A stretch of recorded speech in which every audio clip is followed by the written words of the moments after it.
Hi everyone, and welcome back to the 18th video of the Old Testament survey course.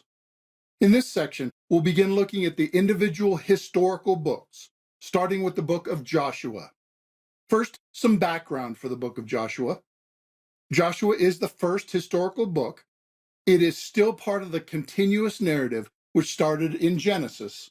It's still part of the third historical epic of Exodus conquest, which narrates the transition of God's people from Egypt to the promised land of Israel. And as such, the book of Joshua continues the fulfillment of the promises that God gave to Abraham. Most specifically, the promise that Abraham's descendants would possess and rule the promised land. In terms of the historical dating, there are two possible dates of the conquest. You might remember from the book of Exodus that there are two possible dates of the Exodus. Well, the conquest of the promised land is 40 years after the Exodus, so there are two possible dates for the conquest related to those two possible dates for the Exodus. Feel free to examine the discussion in the course textbook if you want more information about the date of Joshua's conquest. Now, the authorship of the book of Joshua is technically anonymous. By that, I mean that the book itself does not claim who wrote it. Tradition has suggested Joshua or Samuel or a few other possibilities. Much of this book comes from an eyewitness, and Joshua 24:26 says that Joshua recorded these things in the book of the law of God. So Joshua himself wrote at least part of it, but we don't know for certain if he wrote all of it. And when it was written is a mystery as well.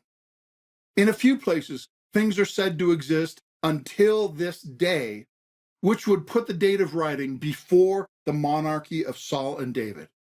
Now, see your textbook for more information about the date if you would like. Lastly, in terms of its relation to history, the book of Joshua has proven to be historically trustworthy. There are some debates about the history and archaeology, but the best conclusion is that Joshua is historically accurate, and there's a growing body of evidence proving the historical veracity of this book. Now, let's look at the organization of the book of Joshua. The outline has 4 major sections of this book based on the major events of each section. The first section is the introduction. Joshua and the people were preparing to enter and conquer the land. In the second section, Israel conquered the land. They exercised warfare with God fighting on their behalf, and there are 3 overall campaigns that defeated the armies of the nations living in the land. In the third section, the people divided up the land that they had conquered. Each of the 12 tribes received a portion of the land allotted to them. And in the last section, the 12 tribes take possession of their inheritance, and the people settle into their new home and began dwelling in the land that the Lord their God had given them. Next is the content of the book of Joshua, beginning with the key verses. First is chapter 1, verses 3 through 9. God was speaking to Joshua, and he said, "I will give you every place where you set your foot, as I promised Moses. No one will be able to stand up against you all the days of your life. As I was with Moses, so I will be with you. I will never leave you nor forsake you. Be strong and courageous, because you will lead these people to inherit the land I swore to their forefathers to give them. Be strong and very courageous. Be careful to obey all the law my servant Moses gave you. Do not turn from it to the right or to the left, that you may be successful wherever you go. Do not let this book of the law depart from your mouth. Meditate on it day and night, so that you may be careful to do everything written in it. Then you will be prosperous and successful. Have I not commanded you? Be strong and courageous. Do not be terrified. Do not be discouraged, for the Lord your God will be with you wherever you go." This is God's commission and command to Joshua. It reiterates the promise of Abraham to give them all the land. It commands him to be strong and courageous, and the central command is to keep the law on his heart and to obey it. And the promise is that he will succeed because God will give him success. Next is Joshua 2:9-11, which says, Rahab said to them, I know that Yahweh has given this land to you, and that a great fear of you has fallen on us, so that all who live in this country are melting in fear because of you. We have heard how Yahweh dried up the water of the Red Sea for you when you came out of Egypt, and what you did to Sihon and Og, the two kings of the Amorites east of the Jordan, whom you completely destroyed. When we heard of it, our hearts melted and everyone's courage failed because of you. For Yahweh your God is God in heaven above and on the earth below. This demonstrates that the fame of Yahweh's name, which he sought to spread through the Exodus, had reached the people of Jericho. They acknowledged that he is Yahweh. Now, most feared because they opposed the Lord, but Rahab and her family responded to the report of the Lord by converting to his side and confessing that he is Yahweh. Then Joshua 11:23 says, So Joshua took the entire land, just as the Lord had directed Moses, and he gave it as an inheritance to Israel according to their tribal divisions. Then the land had rest from war. This verse summarizes the obvious main idea from Joshua that they conquered the promised land, and it became an inheritance to the people of Israel. Next, Joshua 21:43-45 says, So Yahweh gave Israel all the land he had sworn to give their forefathers, and they took possession of it and settled there. Yahweh gave them rest on every side, just as he had sworn to their forefathers. Not one of their enemies withstood them. Yahweh handed all their enemies over to them. Not one of all Yahweh's good promises to the house of Israel failed. Every one was fulfilled. Now, this passage restates the fact that they took possession of the land, but it emphasizes the completeness of their success because the Lord gave them success. And this was because the Lord was fulfilling his promises. All his promises were fulfilled. Not a single one failed. None. Zero. Big fat goose egg. Now, we've seen that on occasion, many of God's promises were tested and looked like they would fail, but now we see that none of them actually did. And I want to make a big deal of this because I hope you will take it to heart. In our own lives, God's word will be tested. Sometimes it may look like God will fail, that he will be unfaithful. But don't let appearances fool you. God's word will never fail. Now, I need to caution that this applies to what God has actually promised in his word and not to whatever we think he should do for us. But not one of his genuine promises will ever disappoint. If it looks like it will, stay faithful and give him time. He will not fail. Now, let's move on to Joshua 23:6-16. This says, Be very strong, be careful to obey all that is written in the book of the law of Moses, without turning aside to the right or to the left. Do not associate with these nations that remain among you. Do not invoke the names of their gods or swear by them. You must not serve them or bow down to them, but you are to hold fast to Yahweh your God, as you have until now. Yahweh has driven out before you great and powerful nations. To this day, no one has been able to withstand you. One of you routs 1,000 because Yahweh your God fights for you, just as he promised. So be very careful to love the Lord your God.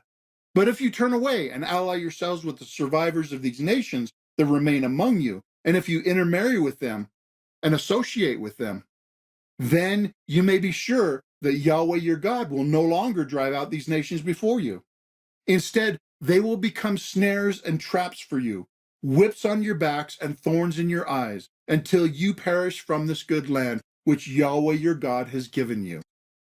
Now, I am about to go the way of all the earth. You know with all your heart and soul that not one of all the good promises Yahweh your God gave you has failed. Every promise has been fulfilled. Not one has failed. But just as every good promise of Yahweh your God has come true, so Yahweh will bring on you all the evils he has threatened until he has destroyed you from this good land he has given you, if you violate the covenant of Yahweh your God, which he commanded you, and go and serve other gods and bow down to them. Yahweh's anger will burn against you, and you will quickly perish from the good land he has given you. Now, this is a longer passage, and there are many key ideas here. Be strong, obey the law, don't compromise with the nations, but drive them out because God is with you. If you do compromise with them, they will be a snare to you, and God will not fight for you. Remember, not one of God's promises have failed. Every one has been fulfilled. However, also be warned that just as every promise for good is fulfilled, every threat of punishment for unfaithfulness will be fulfilled as well. And I would like you to take this to heart as well. Remember, we should love and fear God. Don't take obedience lightly. Don't show contempt for God's grace by presuming upon it. Trust his word both to bless and to punish, because both sides of this are true, and neither part will ever fail. Now, the next key verse is Joshua 24:14 and 15. This says, "Now fear Yahweh and serve him with all faithfulness. Throw away the gods your forefathers worshipped beyond the river and in Egypt, and serve Yahweh. But if serving Yahweh seems undesirable to you, then choose for yourselves this day whom you will serve, whether the gods of your forefathers that they served beyond the river, or the gods of the Amorites, in whose land you are now living. But as for me and my household, we will serve Yahweh." This passage comes from Joshua's last commission to the people of Israel. And the heart of it is, serve Yahweh and none other. And he gives the famous line, "Even if you don't serve the Lord, I and my family will." Then the last key verse is Joshua 24:31. It says, "Israel served Yahweh throughout the lifetime of Joshua and of the elders who outlived him and who had experienced everything Yahweh had done for Israel." Now, this is a bittersweet passage. On the one hand, it celebrates that the people faithfully served the Lord in Joshua's generation. But it also hints that this may not continue in the next generation. Now, let's not get ahead of ourselves. That story will wait until the book of Judges. For now, let's continue to look at the content of the book of Joshua. The first section of Joshua, which I have labeled Introduction, describes the preparations that Israel made to enter the land. And I've broken this section down into 5 C's.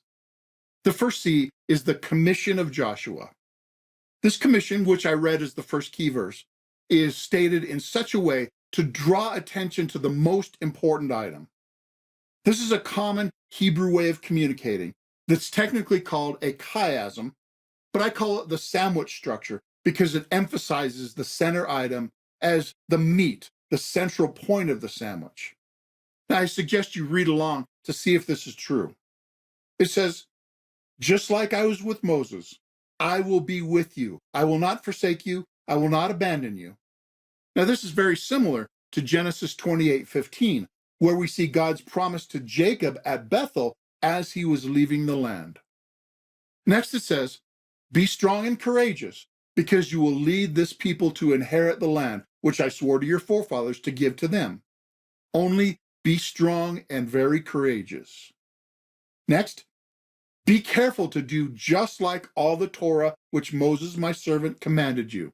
Do not turn aside from it to the right or left." Then the purpose is so that you may be successful in everything, in every place that you walk. And then the center, the meat of Joshua's commission. "Do not let this book of Torah depart from your mouth, and meditate on it day and night." The word is to be in your mouth and thoughts.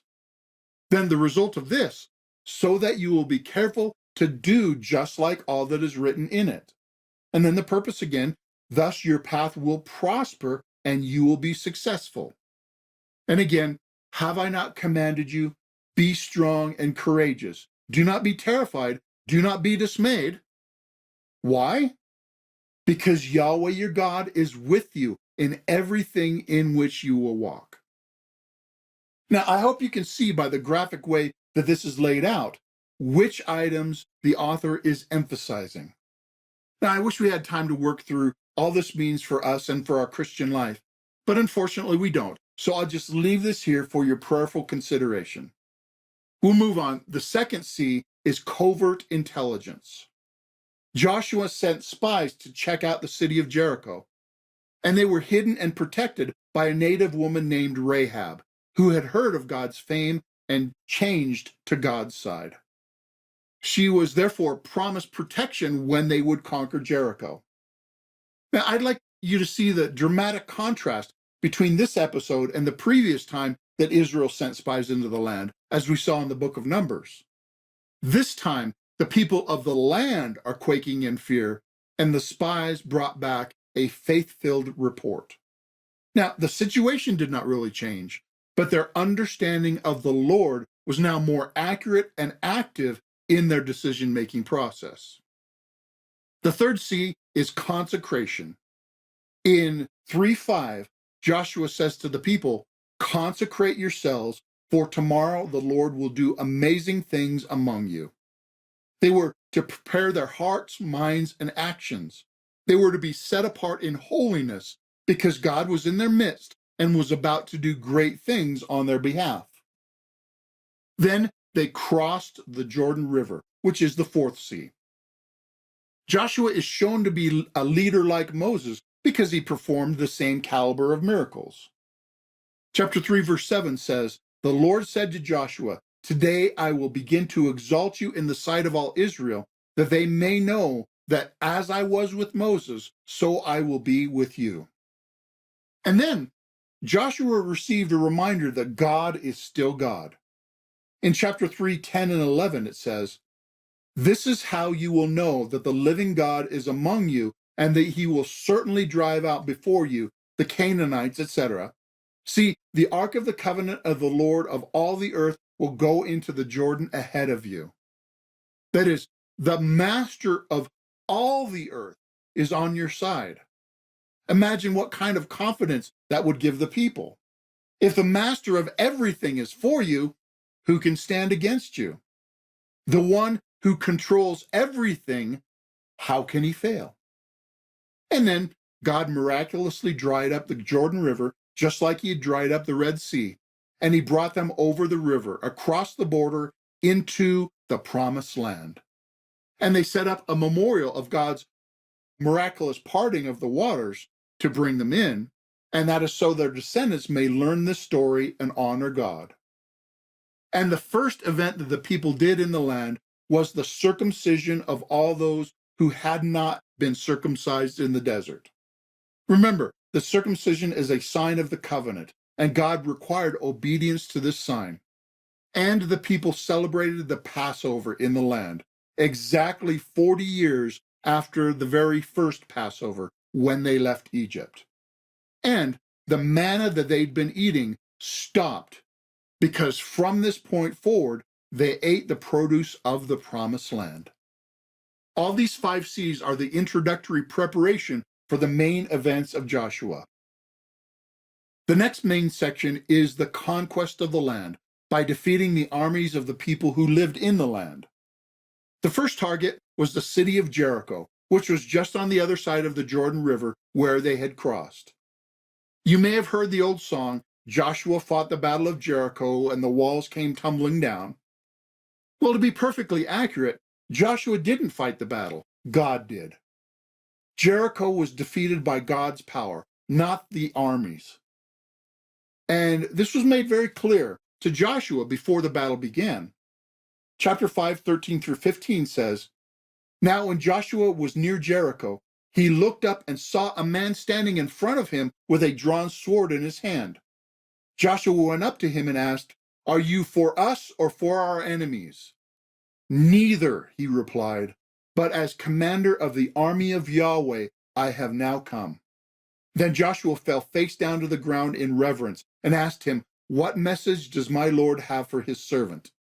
The commander of the Lord's army replied, 'Take off your sandals, for the place where you are standing is holy." And Joshua did so. Now, notice the similarity to Moses' call, where he was commanded to take off his sandals because he was standing on holy ground. And I love the answer that the angel gives when Joshua asked whose side was he on. He said, "Neither. God is on God's side." Joshua was shown that he could not presume God was on his side, but needed to get on and stay on God's side. It is God's mission, and Joshua and Israel are blessed and helped as long as they stay on God's agenda. And God will be against them if they go onto their own self-focused agenda. And that's an important lesson for all of us. Don't presume God is on your side, but do all you can to get on God's side. Don't ask God to be a part of what you're doing, but ask to be a part of what he is doing. Okay, then the people marched around the city of Jericho for 7 days, as God had commanded them. That's not magic, and we should not think we can somehow imitate this by marching around something. Rather, that was symbolically claiming the ground for the rightful king, because God had promised them the city. And the walls of Jericho fell down, and the Israelites captured the city. And Joshua was commanded to give the entire city to destruction, except for Rahab and her family. That is, the city was given entirely to God by destruction, similar to the concept of a whole burnt offering that we saw in Leviticus. Then the next target was the city of Ai. But they went with presumption, even though a man named Achan had sinned against God, and they were beaten in that first battle. God demands a holy people. Remember, stay on his side. This is a classic demonstration of Deuteronomistic theology. When they were disobedient, they lost. But they cleansed the sin from their midst by giving Achan over to destruction, like he should have done to Jericho. And notice the recommissioning of Joshua in chapter 8, verse 1. After their repentance and cleansing, it says, "Do not be afraid, do not be discouraged, go up and attack the city." And then they conquered the city in a second battle because God was with them. In the next section, they renewed the covenant between Mount Ebal and Mount Gerizim with the ceremony that was commanded back in Deuteronomy chapters 27 through 31. Joshua wrote out the Torah on the stone altar, and the Torah was read to all the people. Remember, back in Deuteronomy, it commanded that the people would regularly be reminded of God's revelation by the reading of the law. And this happened here in Joshua, and would continue to happen, though probably not as regularly as it should have, as we'll see later in the Old Testament. The next passage tells of a city that they did not conquer because they were deceived into making a treaty with them. And the reason giving how they were deceived is that they did not inquire of the Lord. They relied on their own wisdom rather than on God's. And that never ends well. The narrative then kind of kicks into high gear, summarizing the conquest of the land in 3 overall military campaigns. First, they had conquered the central part of the country in the first campaign, ending with the covenant ceremony we just saw. Then was the southern campaign to defeat all the kings of the south.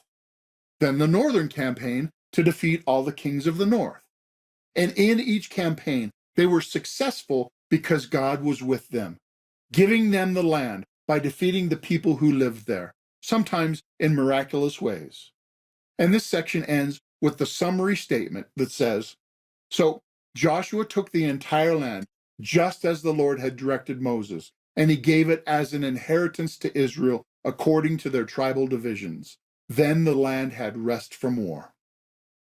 Now, it's important to realize that in Joshua, all the armies were defeated, but not all of the people were yet defeated and kicked out of the land. It was not yet complete destruction of the nations, but it was breaking of their armies. It was not yet completely taking all the land, but it was taking over. A modern parallel is the recent war in Iraq, where the U.S. defeated the Iraqi army in just a few weeks, but never conquered the entire country. This means there was unfinished business for God's people to complete the conquest and to completely control the land. Now, this will play a part in future Old Testament books. But for now, for the most part, the land was subdued, so that the book of Joshua can rightly say that the land was conquered. Then the next major section I've labeled Divide, because in this section, they parceled up the land for each tribe and family of Israel. First, there's a list of the land still to be taken. Then it reminds us that the land east of the Jordan was already given by Moses to 2.5 tribes. People were sent out to survey the land, and then the land was divided by casting lots. In other words, each parcel of land was assigned by random chance so that there's no unfairness, and God is ultimately responsible for assigning each inheritance. And then there is a detailed list of inheritance tribe by tribe, with the borders of each parcel of land described. Now, there are a few things that are highlighted in this section. The inheritances for Caleb and Joshua are specifically mentioned because they were the 2 spies that were faithful, and therefore they received an inheritance in the land while all the rest of that former generation had died in the desert. And special mention is given for the cities of refuge, in order for those who were innocent of murder to not suffer revenge killing. And specific mention is also given to towns for the Levites, who did not get an entire tribal allotment because they are to serve the Lord in his sanctuary. Chapter 13, verse 33 says, "But to the tribe of Levi, Moses had given no inheritance. The Lord, the God of Israel, is their inheritance, as he promised them." So it seems that the Levites won the inheritance lottery. So all the conquered land was assigned to the tribes and families that would permanently live there. And the last major section describes how Israel began dwelling in the land. The eastern tribes returned home back across the Jordan. There was a bit of a misunderstanding as they built a rival altar, but that misunderstanding was cleared up. Then Joshua gave his farewell speeches. He basically proclaimed Deuteronomistic theology. Remember God and be faithful to his commands, and it will go well for you in the land. But be warned, if you don't, you'll regret it. And Joshua reiterated the covenant, and there was another covenant renewal ceremony. And then the book of Joshua ends with 3 burials. Joshua died and was buried. Then they buried Joseph's bones, which they had brought back from Egypt. And finally, they buried the high priest Eleazar after he died. That is the overall content of Joshua. Now, let's look at the theological themes. The first theme is the transition of leadership. Joshua was clearly the leader of Israel after the death of Moses. This was promised back in Deuteronomy, and he was confirmed by God in numerous ways in Joshua. But this also raises a question: who will be the leader after Joshua? Well, this book doesn't answer that question. And the vacuum of leadership will cause a problem, as we'll see in the next book. Part of good leadership is raising up the next generation of leaders. Then the second theme of Joshua is holy war. Now, because the idea of holy war is often misunderstood, and because other religions have an idea of holy war that is dramatically different from this biblical idea, let me try to be clear what holy war looks like in Joshua. Holy war in the book of Joshua is not like holy war in other religions. First, God does it, not Joshua. God is the only one who can make holy war, and Joshua was just following through what God initiated and what God was doing. God is the primary actor in the wars in Joshua. And this holy war was limited to one time and one place, specifically commanded by God. It was not a blanket permission to fight with all peoples at all times wherever people want to. God's people cannot do holy war without God's clear leading, and that has very rarely happened in history. Second, it is made clear that the destruction of those nations was deserved, and God is the one who decided who deserves it. Now, archaeology has confirmed how bad the Canaanites were, even by modern standards, and God held off the conquest until they reached the full measure of sins. And this is just a working out of Deuteronomistic theology. They were wicked, and they received the just punishment. Third, God's purpose of holy war was to protect his people from idolatry. I think it's similar to the idea of quarantine. If someone is infected with idolatry, God insisted that they be separated from his people so that they don't become infected as well. And when a leg has gangrene, a doctor will cut it off so that the whole body does not die. And finally, what happened in Joshua is not genocide. Rather, the nations were given the opportunity to repent and be saved. Rahab and those who converted were spared. And it's not about race, it's about religion. It's about being for or against the one true God. Those who bless Abraham are blessed, those who curse are cursed. And the difference between war done by God's people and war done by other religions is that one is in service of the true God and one is in service of a falsehood. Therefore, they're not the same. Now, moving on, the third theme is inheritance. The people possess the land, and it is their gift from God as an inheritance to be passed down to the same family in perpetuity. And the last theme is God's keeping his promises. And I hope this last theme is self-explanatory. And I want you, again, take it to heart. God can be counted on to come through. It might be tested, it might take a while, but God never fails. All right, these are the themes of the book of Joshua. Now, for a review of the organization of Joshua, the 4 sections are the intro with 5 C's: conquer, divide, and dwell.